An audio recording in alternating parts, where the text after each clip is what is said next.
Hola amigas y amigos de México Unido, gracias por acompañarnos y antes de empezar queremos pedirles que por favor se suscriban al canal, le den un like y activen la campanita para que podamos estar en comunicación mucho más cercana y además podamos continuar con este canal, ¿no?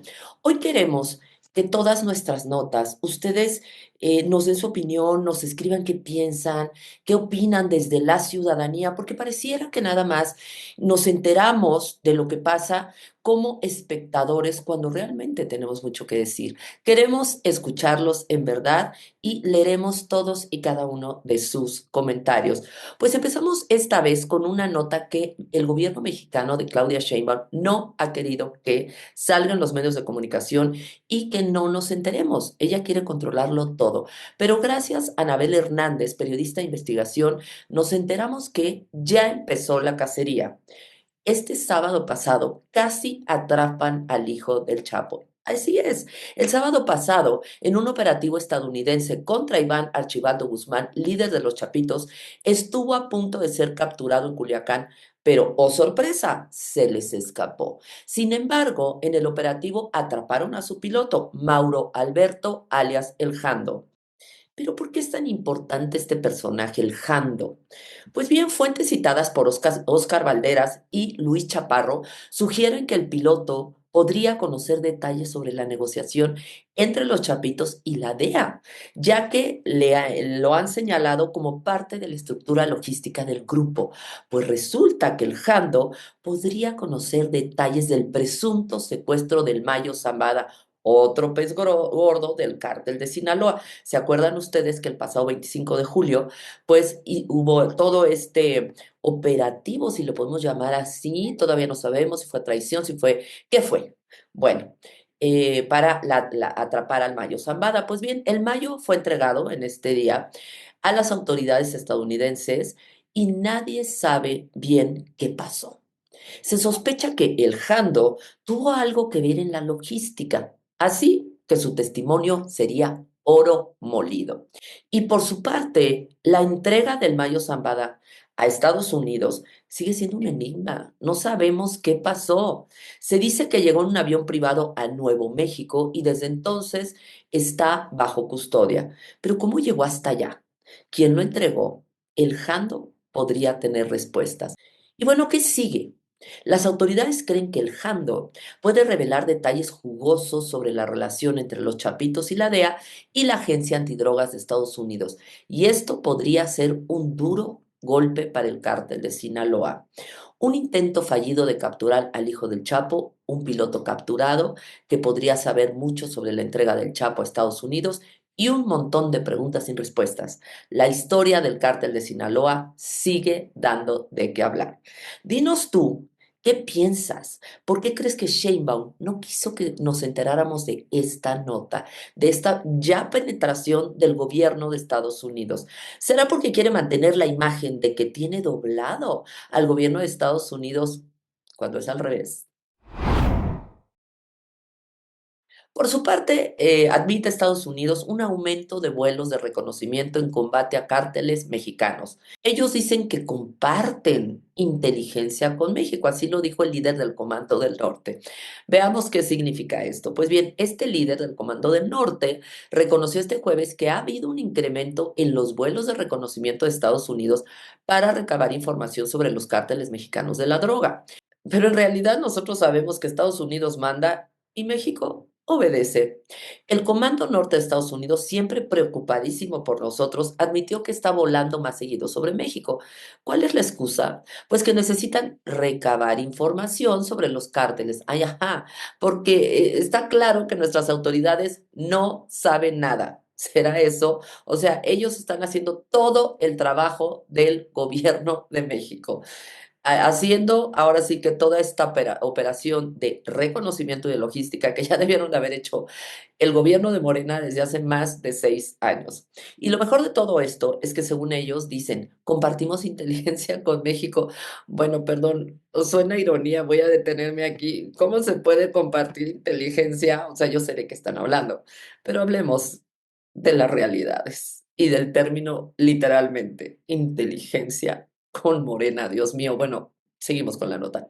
O sea que les damos permiso para que nos espíen a sus anchas. Pero qué bonito es ser un socio estratégico, ¿ustedes no lo creen? ¿Y todo eso para qué? Pues según el Comando del Norte es por la crisis del fentanilo, como si ellos no tuvieran nada que ver en el asunto. Pero no se preocupen, tienen un montón de analistas trabajando para darnos información a nosotros, los mexicanos, sobre los narcos mexicanos. Qué alivio, en verdad. Pero la verdad sí es un alivio porque es una chamba que no han querido hacer o que realmente tienen muy bien identificados a sus socios, pero finalmente se les está poniendo en el lugar de crimen organizado y ya Morena no se puede hacer de la vista gorda. En entrevista al general de la Fuerza Aérea, Gregory Guillot, comandante del norte de Estados Unidos y del Mando de Defensa Aeroespacial, a él le preguntaron en esta entrevista si tenía permiso, si México había otorgado permiso para que hicieran estos reconocimientos.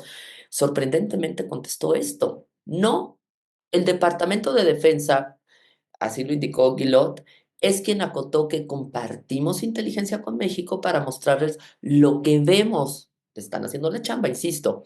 Hemos incrementado la cooperación con México para abordar la violencia de los cárteles en términos de enviar a México más tropas. O sea, además ellos también nos van a militarizar o cómo. Todo esto ante una evidente Claudia totalmente rendida.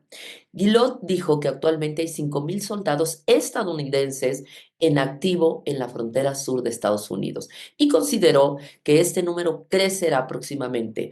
Cuestionado sobre si este despliegue está impactando transmisiones, el general dijo que por ahora no ve ningún impacto. Negó además que Estados Unidos vaya a necesitar un portaaviones en el Golfo de México, ahora Golfo de América para ellos, pero afirmó que deberá incrementarse la presencia marítima estadounidense en cooperación con la Guardia Costera. En resumen, Estados Unidos anda volando más sobre México para hacer reconocimiento slash espiarnos a los narcos, según ellos, para combatir el fentanilo. Y México, pues feliz de cooperar. Qué gran estrategia. Mientras tanto, los narcos y los morenistas siguiendo al ritmo y viendo cómo nos usan como su patio de juegos. Definitivamente esto es ya un tema reiterado. La violencia no da tregua en México. ¿Hasta cuándo? A pesar de las estrategias, y lo encomillo, de seguridad que dice el gobierno de la Cuarta Transformación está implementando y la militarización cada vez mayor del país, pues al parecer esto es nada más un montaje, porque los homicidios siguen imparables. Eso no pueden decir que es un gran logro. Otro fin de semana de sangre. Este fin de semana, 230 personas fueron asesinadas en México. Así es, 230. ¿Es en serio? ¿Cuántas tragedias tendremos que soportar? Por favor, pónganme en los comentarios qué opinan, qué sienten ante esta burla, sobre todo de las cifras oficiales versus la realidad. En este inicio de sexenio ya suman 21,792 homicidios en lo que va del año de Claudia, pero expertos y organizaciones dicen que la cifra real es mucho mayor. Claro, porque aquí se maquillan las cifras y no pasa nada. Y los estados más peligrosos son Guanajuato, Baja California, Jalisco, Michoacán, Estado de México, Chihuahua y Sinaloa. Los más peligrosos y siguen siendo los líderes en los índices de violencia. Esto no puede ser ningún orgullo para nosotros. Es una guerra sin fin. La lucha entre grupos criminales ha rebasado a las autoridades y la gente pues atrapada en medio de este fuego cruzado, con miedo, sin esperanza, en total indefensión y total vulnerabilidad. Es por eso que nosotros como ciudadanos debemos exigir resultados. ¿Hasta cuándo vamos a seguir así? ¿Cuándo el gobierno va a dejar de simular que le importa la seguridad y va a tomar medidas activas? Obviamente esto no lo puede hacer porque tiene compromisos, pero ya basta de discursos en acción. En resumen, la violencia en México sigue sin control. Las cifras oficiales no reflejan la gravedad del problema porque no quieren que nos demos cuenta y la gente está harta de vivir con miedo. Es hora de exigir resultados. ¿O tú qué piensas? La Casa Blanca publicó el viernes pasado una orden ejecutiva del presidente Donald Trump que instruye que en un plazo de 30 días a partir de su publicación, la fiscal general Pam Bondi debe examinar todas las órdenes, reglamentos, directrices, planes, acuerdos internacionales y otras acciones de los departamentos y organismos ejecutivos para evaluar cualquier infracción de los derechos de la segunda enmienda que protege el derecho de los ciudadanos a portar armas. O sea, esto es lo que ustedes han visto, la gravedad de todo lo que pasa en Estados Unidos porque los ciudadanos tienen armas, sobre todo con los niños. La orden indica que Bondi deberá presentar un plan de acción propuesto al presidente Donald Trump para proteger estos derechos. Pero atención, amantes de las armas, parece que el gobierno está muy preocupado por su sagrada segunda enmienda. Nada de restricciones a las armas para todos. La fiscal Pam Bondi, cual detective de película, tiene la misión de encontrar cualquier reglamento que ose limitar este derecho fundamental y luego presentará un plan para protegerlo aún más. ¿Qué tal si en lugar de preocuparse tanto por las armas, se preocuparan por otros pequeños problemas como la violencia y los tiroteos masivos y sobre todo también los tiroteos en las escuelas? Pero bueno, ¿quién necesita eso cuando tienes una pistola en la mano? Y por cierto, ¿alguien se acuerda de la Oficina de Prevención de la Violencia con Armas de Fuego de la Casa Blanca? Claro que no, porque Trump la cerró. Porque claro, ¿quién necesita prevenir la violencia con armas cuando puedes tener más armas? Es una lógica aplastante, ustedes dirán. En fin, parece que la segunda enmienda es la prioridad número uno del gobierno norteamericano. Y continuamos otra vez en una especie de relación tóxica, México-Estados Unidos, que se enfrentan en un nuevo episodio de esta telenovela comercial. Trump, con su ya conocida estrategia America First, no se anda con rodeos y ha anunciado aranceles que golpearán directamente a la industria mexicana de acero y aluminio. El anuncio del presidente Trump sobre la imposición de aranceles del 25% a las importaciones provenientes de todos los socios comerciales, incluyendo México, ha generado una ola de incertidumbre y preocupación en el sector. Pero no es para menos. Estados Unidos es el principal destino de exportaciones mexicanas de acero y aluminio, absorbiendo más del 80% de los envíos. Imagínense. Esto significa que la medida arancelaria podría tener un impacto devastador en la industria que genera miles de empleos y representa una parte importante de la economía del país.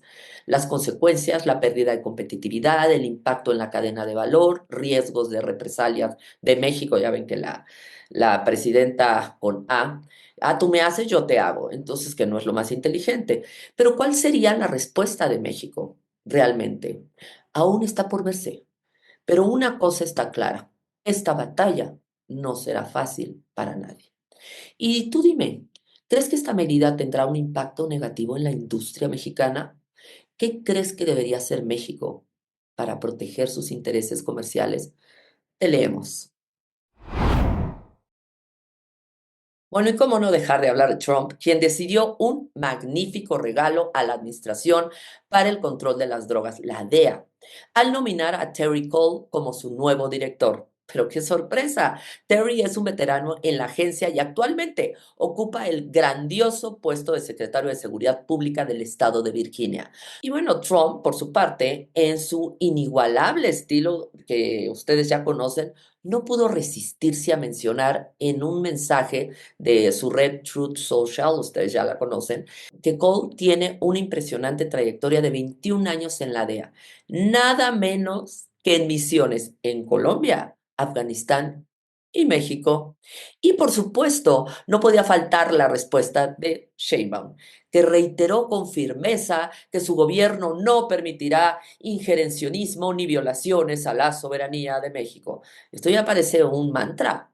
No dice cómo lo va a evitar, qué estrategia tiene, con qué cuenta para hacerlo. Obviamente, pues es un discurso trillado, que insisto, parece karma, que simplemente va dirigido a sus huestes, porque en verdad, o para que se sumen en un boicot. Ustedes verán ese boicot que organizaron, que bueno, no sirvió, ¿verdad?, para las empresas norteamericanas. Bueno, porque claro, la soberanía es un tema que siempre se toma muy en serio, sobre todo cuando ha sido cedida al crimen organizado, nada más y nada menos. Yo quiero saber tu opinión. Queremos aquí conocer tu opinión. Déjala en los comentarios en relación a este falso discurso nacionalista, donde realmente lo que nos están pidiendo es que cerremos filas con ellos para que los gringos no vengan para defender al crimen organizado, porque son a los únicos que han amenazado, a los ciudadanos, ¿no? Nosotros no tenemos problema, no. Al contrario, estamos muy contentos de que finalmente alguien les ponga orden a esta bola de delincuentes. Claudia Sheinbaum, en un gesto que podría confundirse con una grieta en la defensa de los derechos de las mujeres, decidió ahora sí no abrir la boca sobre la alarmante denuncia de intento de violación contra Cuauhtémoc Blanco, ese ilustre exgobernador de Morelos y diputado de Morena, que por cierto dejó un pésimo referente en Morelos. Hay muchos expedientes de corrupción y miles de millones de pesos que faltan de su administración, pero parece ser que tiene una protección a toda prueba por el círculo político de Morena. Pero no se preocupen, Claudia Sheinbaum, en su show mañanero propagandístico, tuvo tiempo no para defender a una mujer, siendo ella la presidenta con A, ¿verdad?, sino para celebrar la destitución del fiscal Uriel Carmona, quien en un acto de osadía pretendía investigar a alguien tan intocable como Cuauhtémoc Blanco. Qué coordinación tan prístina entre miembros de Morena para salir a defender a su grupo más cercano. Yo siempre he dicho que ellos no van a permitir que realmente se confirme la corrupción y los vínculos de los gobernadores o algún político con estos vínculos con el crimen organizado, porque sería como aceptar que sí existen, porque se han cansado de negarlos. Pues bien, lo que hacen es absorberlo, quitarlo del puesto, negar todas las acusaciones, irse contra los que los acusan, deslegitimar al mensajero. En este caso, ahora lo que pasó fue que destituyeron al fiscal por tener la osadía de querer llevar a cabo la investigación derivada de esta acusación sobre el intento de violación de Cuauhtémoc a su propia media hermana. Y para cerrar el círculo, la gobernadora de Morelos, en un acto de lealtad partidista, se apresuró a desmentir cualquier insinuación de que esto pudiera ser una venganza política. Porque claro, mover piezas en el ajedrez político de esta forma no podría ser sin una excelente estrategia para proteger a sus aliados. Mientras tanto, el exfiscal, con su voz cargada de sorpresa, denunció presiones, pero ¿quién necesita justicia cuando tienes un buen amigo en el lado correcto de la política? Y por supuesto, Cuauhtémoc Blanco, ya muy envalentonado, pues con este cerco de protección, defendió con todas sus fuerzas su postura, negando las acusaciones y proclamando encontrarse en el centro de una feroz persecución, incluso negando a su media hermana y el parentesco que tenía con ella. Nada más tenemos el mismo apellido. Ajá. Y al mismo papá, ¿verdad? También. Pero aparentemente la única red que lo atrapa es la de aquellos que se atreven a cuestionar su conducta. Pero no se preocupen, el exgobernador está decidido a continuar con su proceso sin necesidad de licencia, porque en el mundo de la complicidad política, pedir permiso es para los que tienen algo que temer. Pero desgraciadamente, aunque sigue el proceso, pues tienen fiscales carnales y tienen al régimen de su lado. Felicito a los diputados y diputadas porque miren que el fiscal estuvo ahí buscando que no votaran, pero es muy importante. Se tardó mucho para que se hiciera esta destitución. Pues no querían, cambió el Congreso en Morelos. El Congreso anterior no... Lo protegía mucho. Pues sí, lo protegía. No... De hecho, también el Poder Judicial también lo cuidó bastante. Sí, tiene amparos, que fue detenido el fiscal. Y con varios amparos sale libre. ¿Por qué le dan un amparo en estos días al fiscal de Morelos? ¿Por qué le dieron un amparo para el tema del desafuero? La gobernadora de Morelos, que es también de Morena, Margarita González, justificó hoy su decisión de destituir al exfiscal Uriel Carmona. Negó que se trate de una venganza política. Dijo que ella únicamente está cumpliendo con una de sus promesas de campaña. Que Uriel Carmona ya tenía un desgaste, que la población de Morelos pedía su cambio. Recordó que Uriel Carmona, exfiscal, tiene un proceso pendiente por el supuesto encubrimiento del feminicidio de la joven Ariadna Fernanda y que eso daba mala imagen al estado de Morelos. Lo curioso es que ese caso llevaba año y medio congelado y ayer, cuando el fiscal anunció que procedería contra Cuauhtémoc Blanco por el intento de violación, descongelaron el caso, revivieron el expediente, convocaron a una sesión express del Congreso, no dejaron que nadie hablara en la tribuna y destituyeron al fiscal en cosa de 2 horas. La gobernadora de Morelos tuvo el descaro de decir que finalmente pudo destituir al fiscal porque Morena ya tiene mayoría en el Congreso de Morelos. La tiene desde septiembre, hace 5 meses. La gobernadora aseguró que no destituyó al fiscal para proteger a nadie, que el exfiscal estaba usando la acusación contra Cuauhtémoc Blanco como un chantaje. Eso fue un salvavidas que trató de usar él, una forma de presionar, es muy su estilo también el hacerlo, porque esta denuncia la tenía desde el 2023. Entonces su obligación era haber hecho esa denuncia desde entonces. Y siempre la usó como una forma de chantaje. Entonces, creo que fue un acto desesperado de su parte en lugar de un acto de justicia. El fiscal Uriel Carmona había ya tenido un desgaste muy importante. Creo que hay muchos expedientes empolvados en la fiscalía. Mucha gente ha venido conmigo a reclamar justicia y a quejarse de la fiscalía durante todos estos meses. El Pleno de la Suprema Corte de Justicia de la Nación rechazó las 955 candidaturas de aspirantes registradas en el Registro Nacional de Personas con Discapacidad, que fueron sorteadas en el Senado de la República.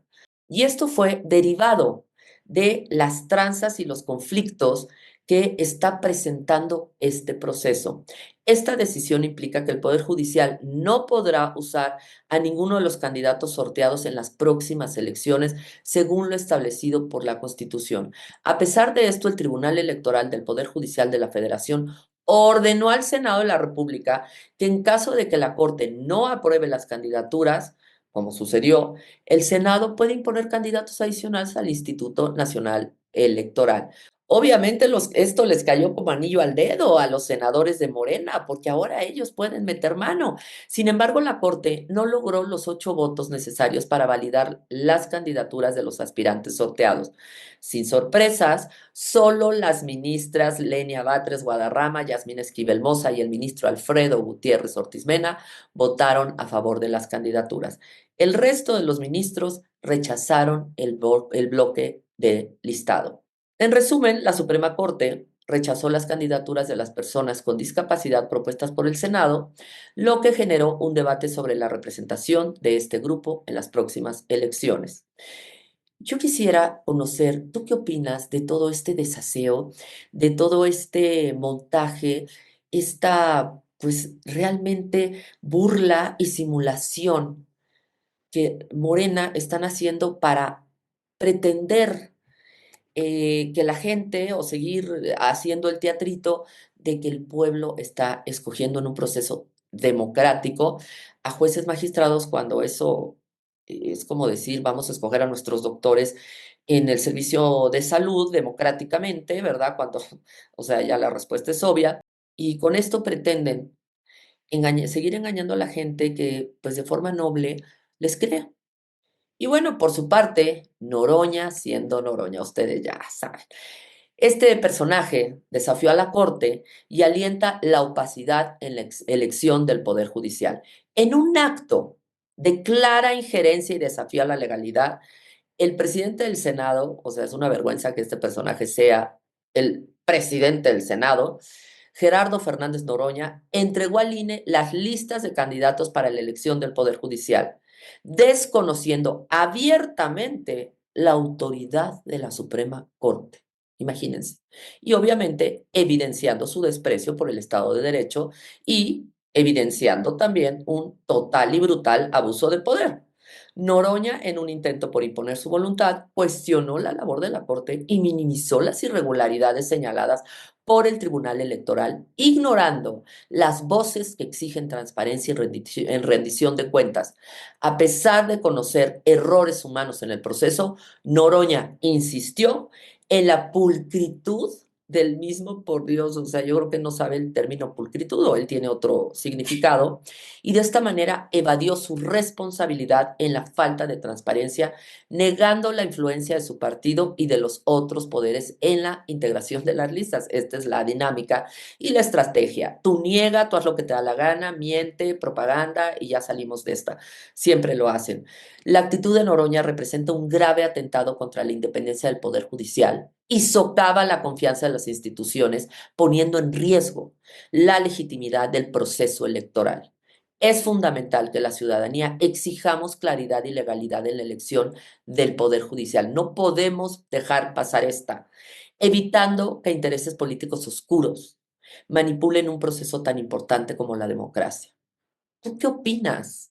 ¿La ciudadanía tenemos opinión en este tema? Tenemos que actuar. Ya dejamos pasar muchísimas. Tenemos que pronunciarnos. El exgobernador de Chiapas, Rutilio Escandón, es acusado de nexos con el crimen organizado y corrupción. En un escándalo que sacude los cimientos del poder en México, el priista Willy Ochoa denunció que el exgobernador de Chiapas, Rutilio Escandón, tiene nexos con el crimen organizado. La gravedad de la acusación llevó a Ochoa a enviar una carta al presidente de Estados Unidos, Joe Biden, alertando sobre el nombramiento de Escandón como cónsul de México en Miami.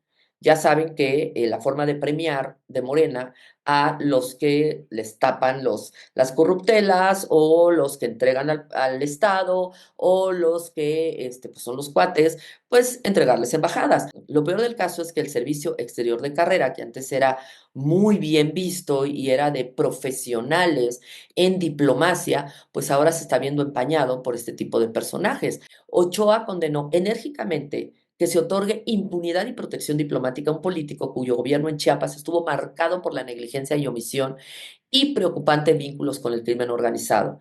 El gobernador interino de Chiapas no se detuvo ahí y acusó a Escandón de no implementar medidas para gestionar y controlar la migración, lo que facilitó el tráfico de personas entre 2018 y 2024. O sea, durante el sexenio de López Obrador, pues se dejó pasar todo y se dejó pasar de todo, hasta la trata de personas. La gestión de Escandón se caracterizó, según Ochoa, por el alarmante incremento de la violencia, la proliferación de grupos criminales, un colapso institucional y un auge de la corrupción. Y esto debería de ser analizado porque es parte del problema que hoy Estados Unidos está exigiendo a México resuelva.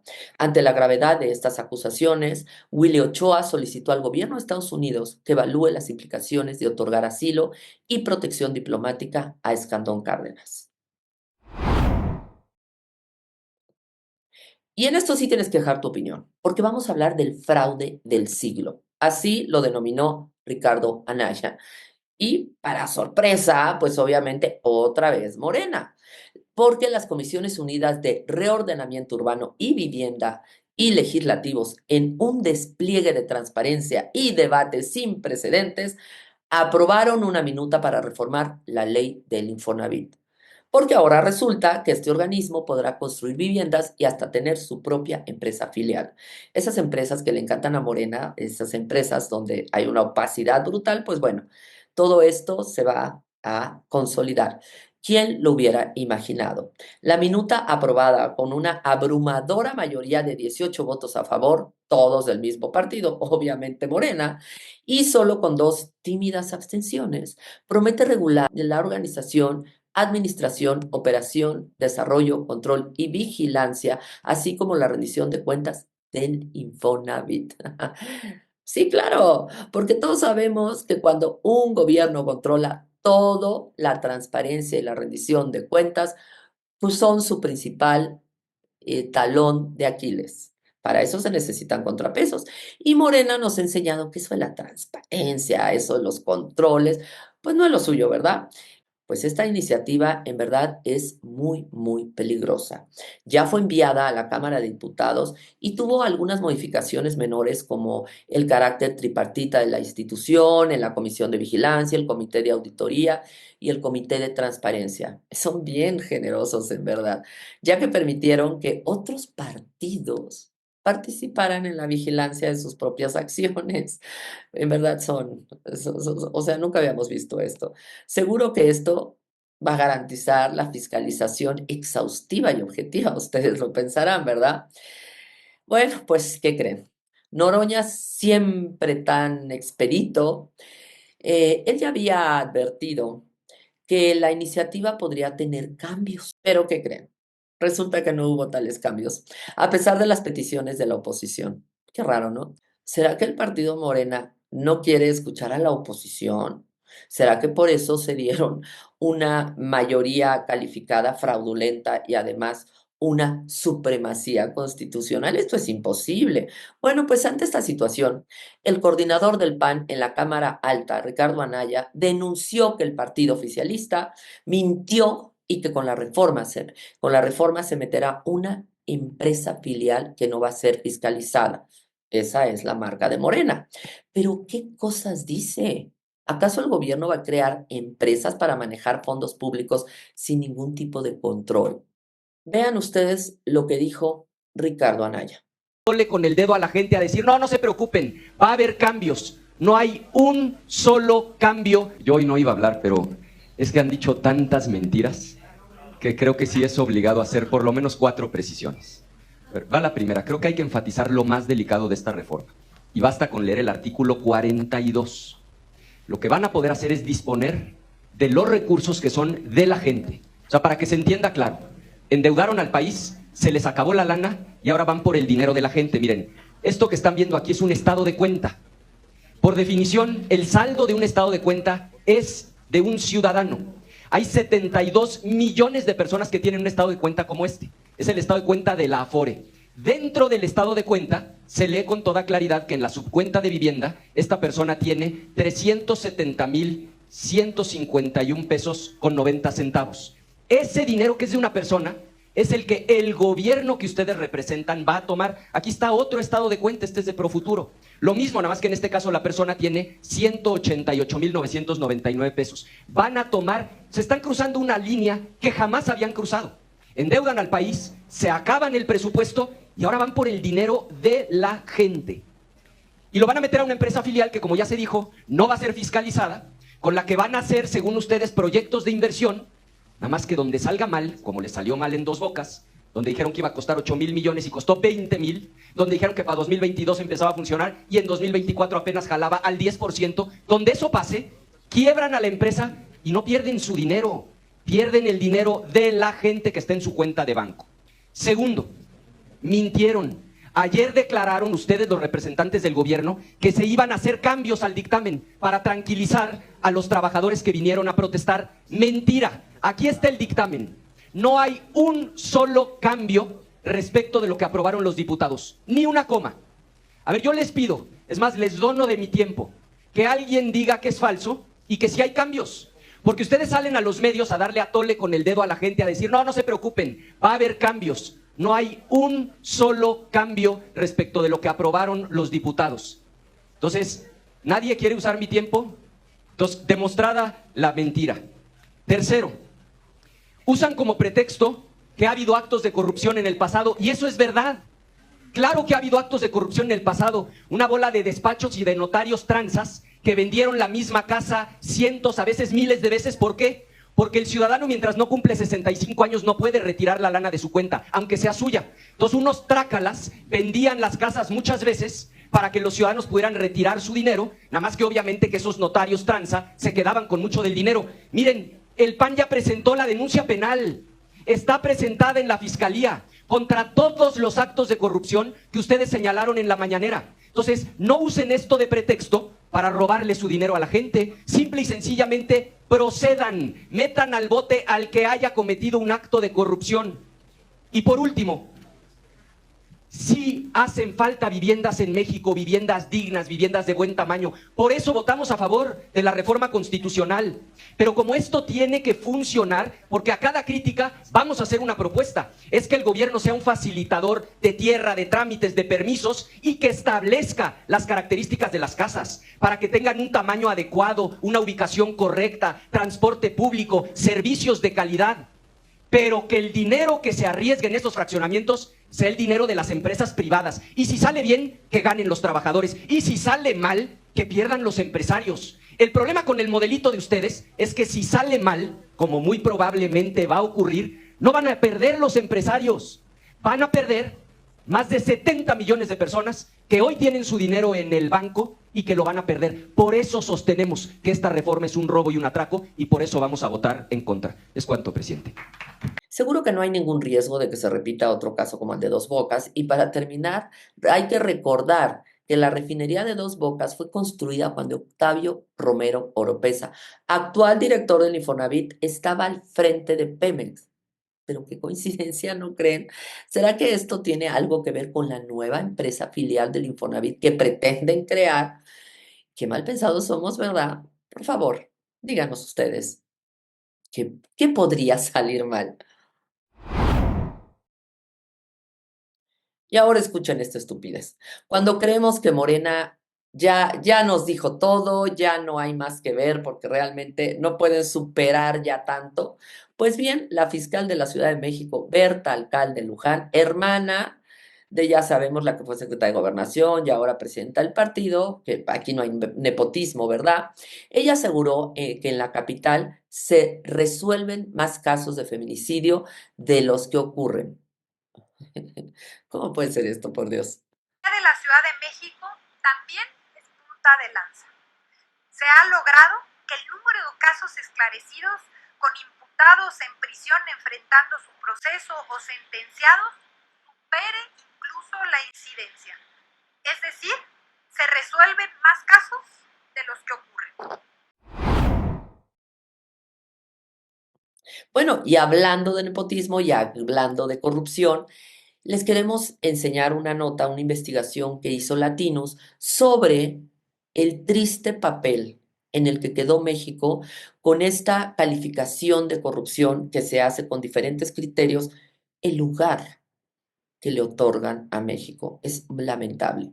Aquí lo tienen. En otras cosas, México cayó al peor puesto de su historia en combate a la corrupción.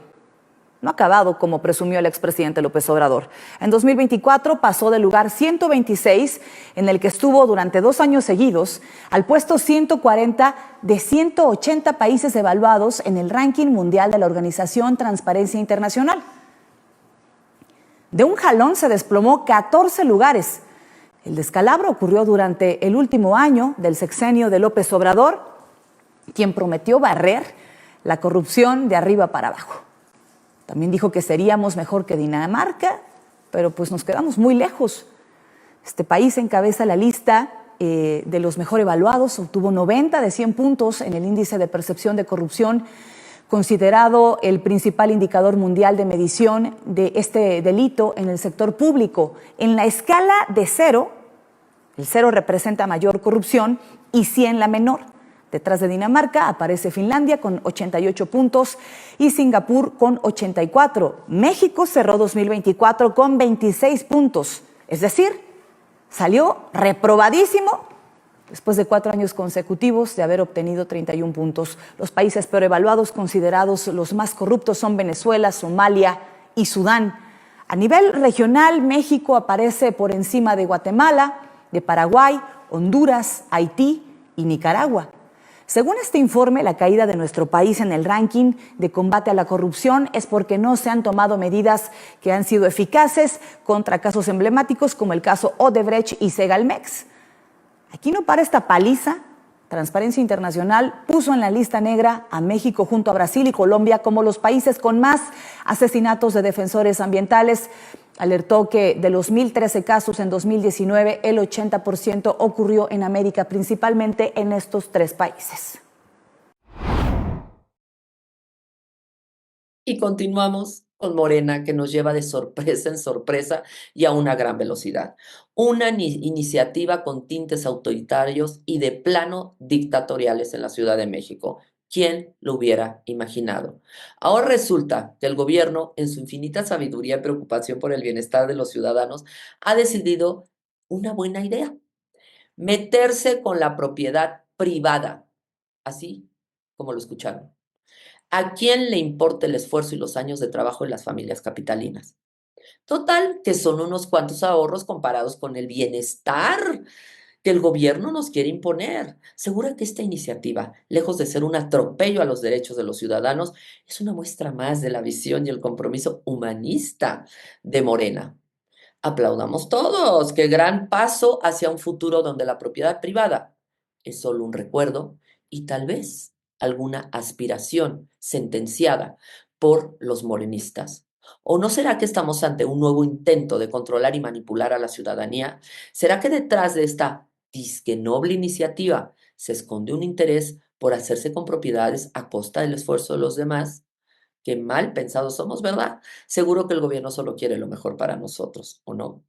Y ahora veamos el reportaje de Laura Casillas en Hechos con Javier Alatorre. La propiedad privada en la Ciudad de México parece ser nuevamente el botín favorito de Morena. Y es que a partir de este 2025, si usted es propietario de una vivienda habitacional de alto valor, tendrá que presentar a la Secretaría de Finanzas Capitalina una declaración informativa sobre el estado que guarda su inmueble. Lamentablemente en diciembre se aprobó un código fiscal, una reforma en el artículo 132 en su último párrafo que dispone que todo inmueble que valga su valor catastral sea mayor a 4,5 millones en la Ciudad de México, los dueños tienen que darle un informe, un reporte al gobierno del estatus en el que se encuentra tu predio, tu casa, tu departamento. Y no solo eso, para aquellos ciudadanos que no informen al gobierno capitalino qué uso le están dando a su propiedad, se harán acreedores de una multa. Dicen que si no le reportas al gobierno el estatus de tu inmueble, te van a poner una multa de 4 a 10 mil pesos. Esta reforma ha prendido las alertas de legisladores de oposición y especialistas. Advierten, atenta contra la propiedad privada y no se tiene claro qué hará el gobierno con los datos sensibles de los ciudadanos. El gobierno no se tiene por qué meter con tu casa, con tu departamento, ni tiene por qué saber quién vive en tu casa o en tu departamento, si se lo prestaste a un familiar, si lo tienes en renta, si tú incluso lo tienes deshabitado, desocupado. Esto no le tiene por qué importar al gobierno, y si se mete ya en tu casa, en tu departamento, se está metiendo con tu vida. Lo primero que están haciendo es invadir el uso, el disfrute que tienen el derecho estos dueños, porque le están haciendo preguntas o el Estado quiere tratar de inmiscuirse en cómo se está utilizando estos predios, lo cual es completamente violatorio.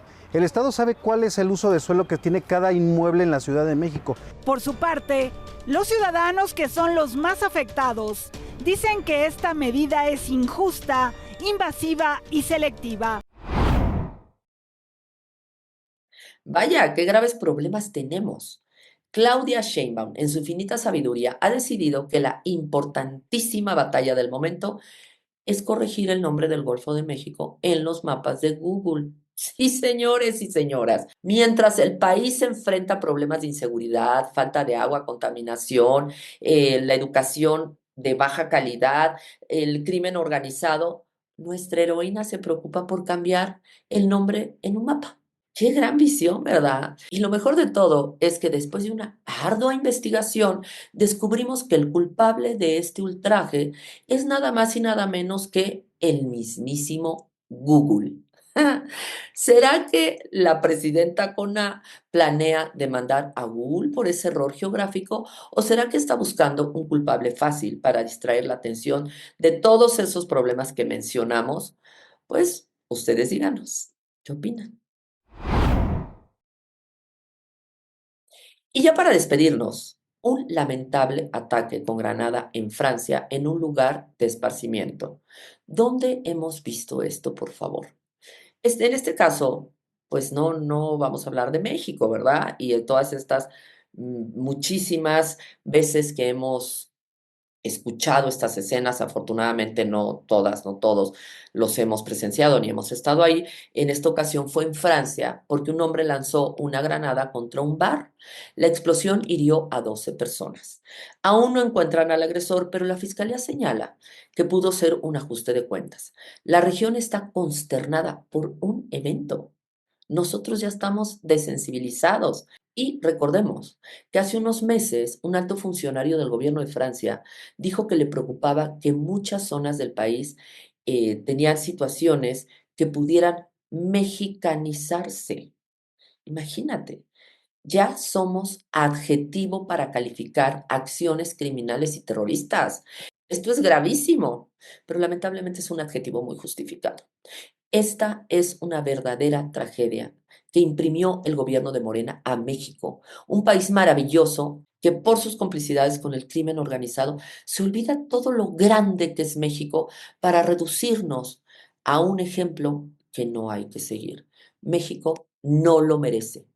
¿O tú qué opinas? Muchísimas gracias por haber llegado hasta el final. Leeremos todos sus comentarios y si les gustó, por favor, denos un like, compartan, activen la campanita para recibir notificaciones y en el próximo Noti Ciudadano haremos comentarios de sus comentarios, los retomaremos y empezaremos a construir esta gran comunidad de ciudadanía crítica, exigente y sobre todo observante de nuestros gobiernos. Y te recuerdo que este martes y jueves a las 7:30 de la noche te esperamos en tu canal para que sigamos construyendo esta ciudadanía informada.